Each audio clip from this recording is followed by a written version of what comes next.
हरे कृष्णा मित्रों, मैं गजानंद अग्रवाल काउग्रेजिंग.com से आज एक मुद्दा मैं डिस्कस करना चाहता हूँ हमारे एक प्रिय मित्र श्री गोपाल सुतरिया के बारे में, क्योंकि मेरे पिछले जो 10-15 वीडियो निकले हैं उसमें बहुत सारी ऐसी चर्चा हुई है जिनमें डायरेक्टली या इनडायरेक्टली उनका इन्वॉल्वमेंट जैसा लगता है।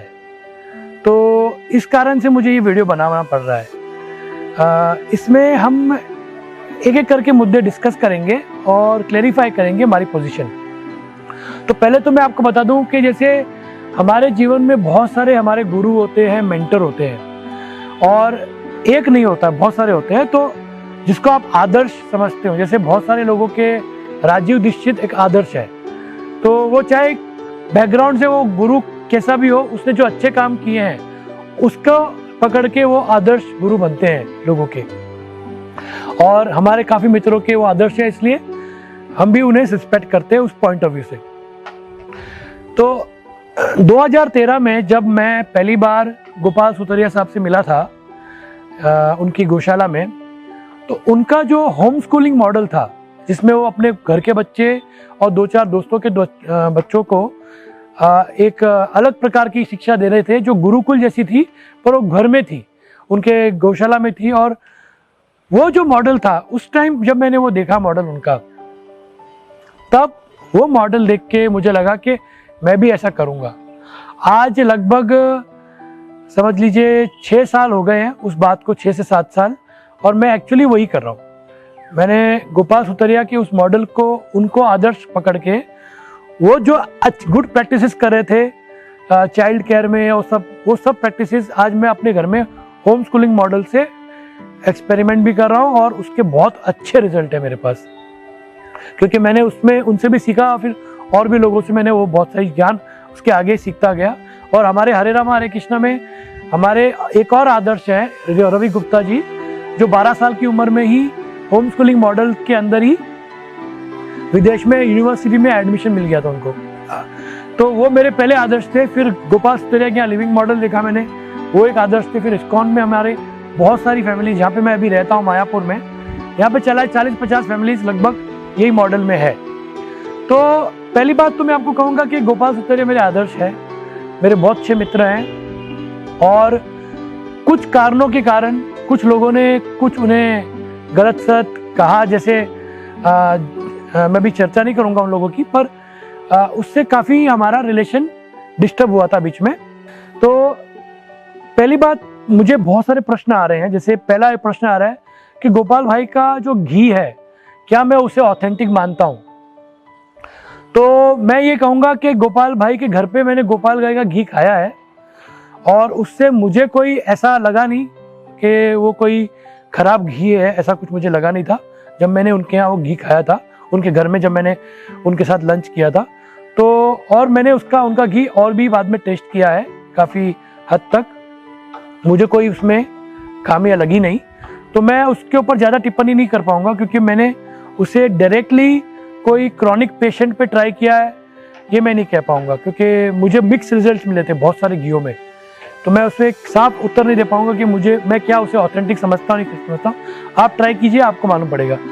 दूसरी मुझे क्वेश्चन आता है कि उनके घी बहुत महंगे हैं। तो मैं ये कहूँगा कि उनका घी एक्चुअली बहुत लोअर प्राइस्ड है, क्योंकि उनकी जो कॉस्ट है पूरी गौशाला को मैनेजमेंट में 700 गाय मेरे ख्याल से उनके पास है, और हर साल जो खर्चा होता है उसके सामने तो मुझे लगता नहीं कि उनका घी महंगा है, शायद सस्ता ही है, सब्सिडाइज्ड ही है। तो वो एक प्रश्न हो गया।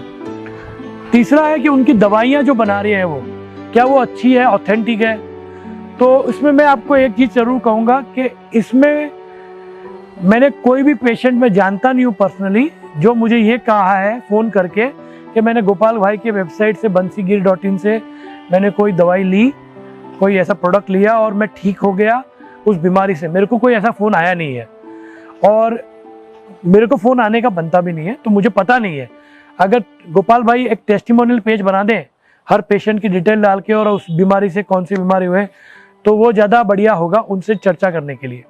तो ये एक दवाइयों का एक मुद्दा है कि मुझे इसके बारे में ज़्यादा पता नहीं है, तो मैं इस पर टिप्पणी नहीं करूँगा। तीसरा, उनके घास के बारे में कि एक जिंजवा घास का क्या है, तो हमने जहाँ एक्सपेरिमेंट किया है जिंजवा ग्रास का, हमारी सॉइल्स में 30-40 किलो प्रतिदिन आया है प्रोडक्शन। उनके यहाँ शायद ज़्यादा आता होगा, मुझे पता नहीं, उन्होंने कभी आंकलन दिया भी नहीं है, तो आप उनसे चर्चा कर सकते हैं जिंजवा घास के बारे में। तीसरा, उनके जो बैक्टीरिया है गौ अमृतम बैक्टीरिया, उसके बारे में मेरा क्या कहना है।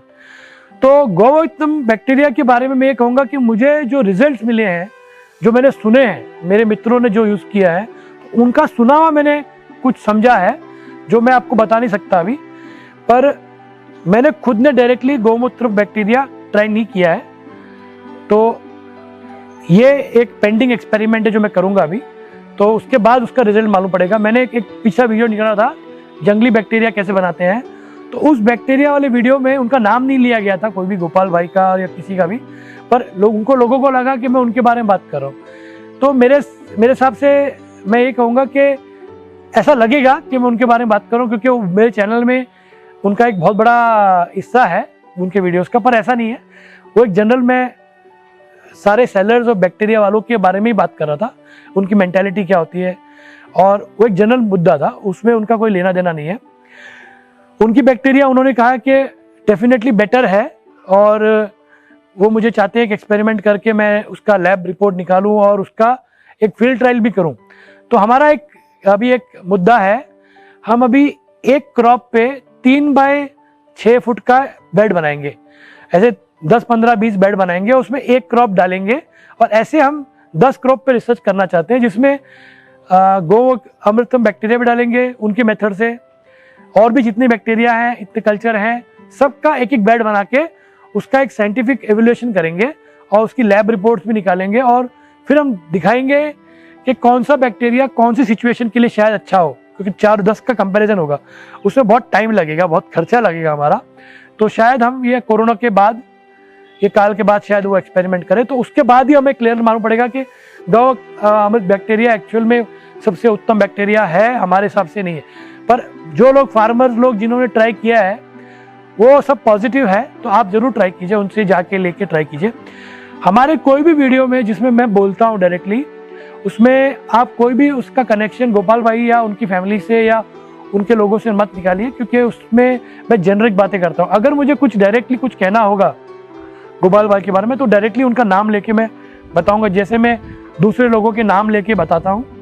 और मेरे ख्याल से जैसे मुझे पूछते हैं कि क्या गोपाल भाई की गौशाला मैं ऑथेंटिक समझता हूँ, तो उसमें मैं कहूँगा कि भारत में जितनी डेयरी गौशालाएं हैं, उन सब के सामने तो उनकी ऑथेंटिक है ही, ये तो मैं जानता हूँ, क्योंकि डेयरी मॉडल में जो काम चल रहा है, क्योंकि उनका डेयरी फार्म है, वो दूध बेचते हैं, घी बेचते हैं, उसके सामने तो उनका सबसे ऑथेंटिक है। मेरे मॉडल से ऑथेंटिक है। देखिए, ये मेरा निजी मुद्दा है, क्योंकि अगर आप जानना चाहते हैं मेरा ऑथेंटिक मॉडल क्या है, तो मेरे वीडियोस में मैंने उसको समझाया है, और आप उनकी गौशाला जाके देख सकते हैं कि वो मेरे हिसाब से सही है या नहीं है। पर आज की तारीख में मैं उनका कोई भी प्रोडक्ट्स यूज़ नहीं कर रहा हूँ, उनका कोई घी यूज़ नहीं कर रहा हूँ, और मैं अपने कोई पेशेंट पे उसका कोई एक्सपेरिमेंट नहीं कर रहा हूँ, और ये एट दिस मोमेंट सिचुएशन है।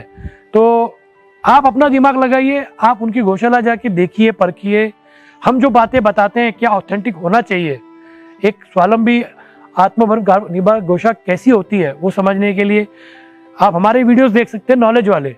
उसमें भी हमने कोई पॉइंट आउट नहीं किया किसी को, तो पॉइंट आउट करने से कोई फायदा नहीं, कोई सुधरेगा नहीं। तो हमने हमारा स्टैंडर्ड बताया, doctor Shri Kumar sustainable cow course, ये वीडियो देख लीजिए 10 घंटे का।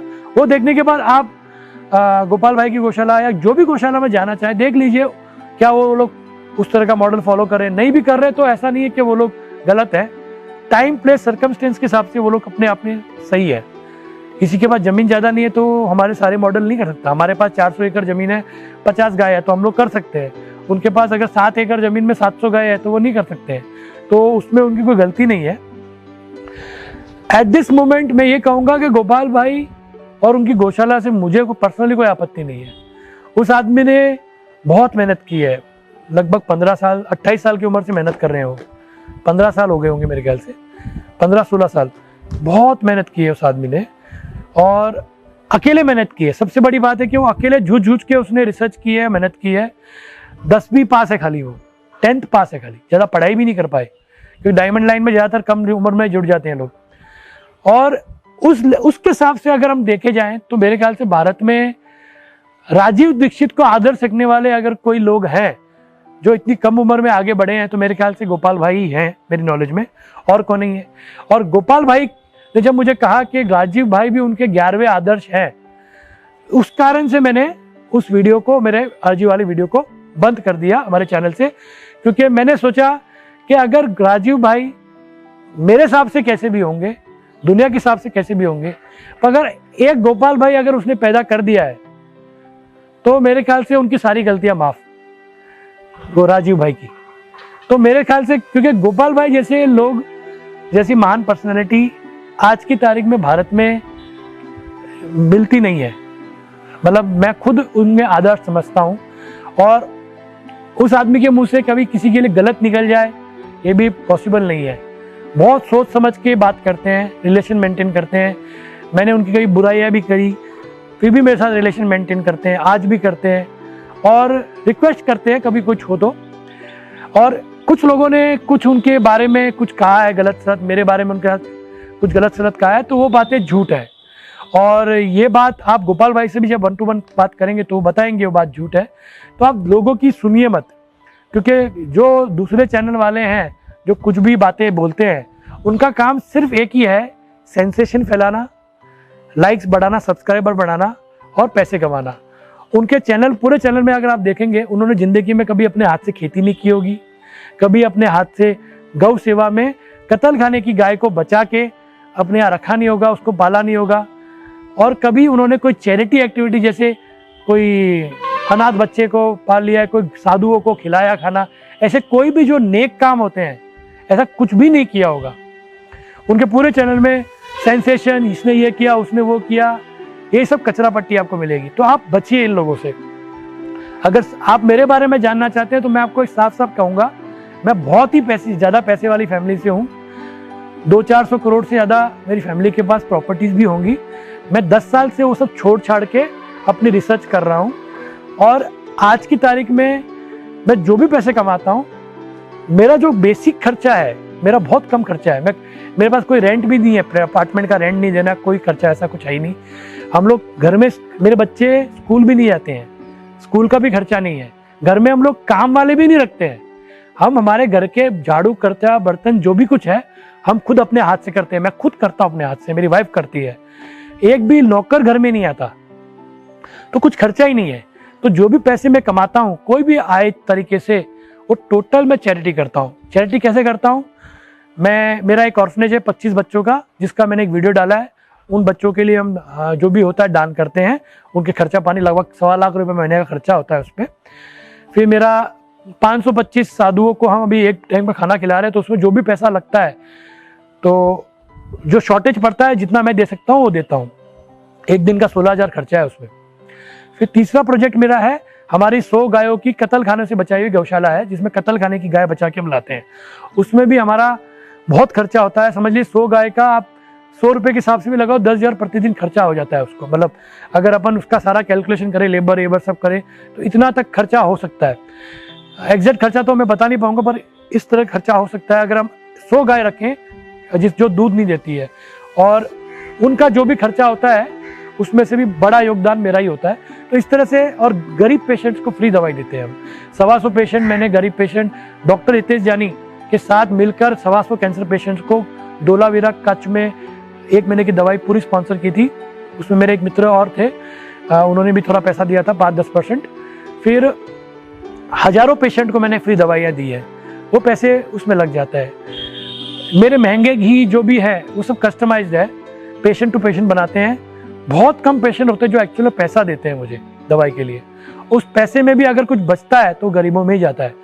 और मेरे, अगर आपको एक चीज़ में प्रूफ चाहिए तो मैं जो बैंक डिटेल्स मैंने रिलीज़ किए है, इनफैक्ट मेरे नाम पे सिर्फ 7-8 बैंक डिटेल है, आप मुझसे बैंक स्टेटमेंट ले सकते हैं।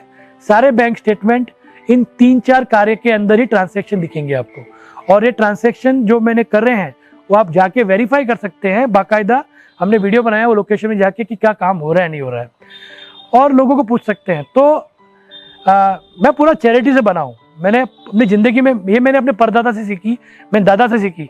कि मेरे परदादा जी ने अपने हक की जो जमीन थी गांव में, उसमें भी 50-60 करोड़ रुपए तक की जमीन, वैल्यू की जमीन गांव के काम में, गायों के काम में दान कर दी। उनसे मैंने सीखा है। मेरे दादाजी भी बहुत बड़े दानवीर हैं। मेरे फैमिली में मेरे 1500 रिलेटिव है, 300 से ज़्यादा कजिन है, 150 से ज़्यादा चाचा और मामा है। हर आदमी अपनी कमाई का बड़ा हिस्सा दान कर रहा है। उनसे मैंने सीखा है दान करना।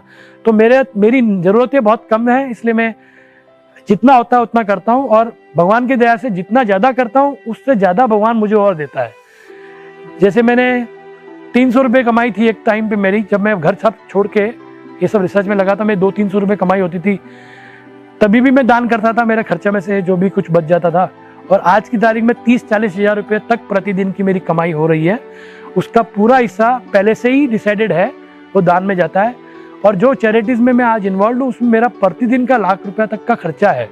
तो 60-70 हज़ार रुपया जो कोई और सपोर्ट करते हैं या अडॉप्ट करते हैं, हमारे साधु या गाय अडॉप्ट करते हैं, या हमारे बच्चे जो हैं ऑर्फनेज, उनके पास के बच्चे पेरेंट्स को उसका एरिया में वो कोई एक बच्चे का खर्चा उठाते हैं, तो हमारा उस तरफ से खर्चा चल रहा है।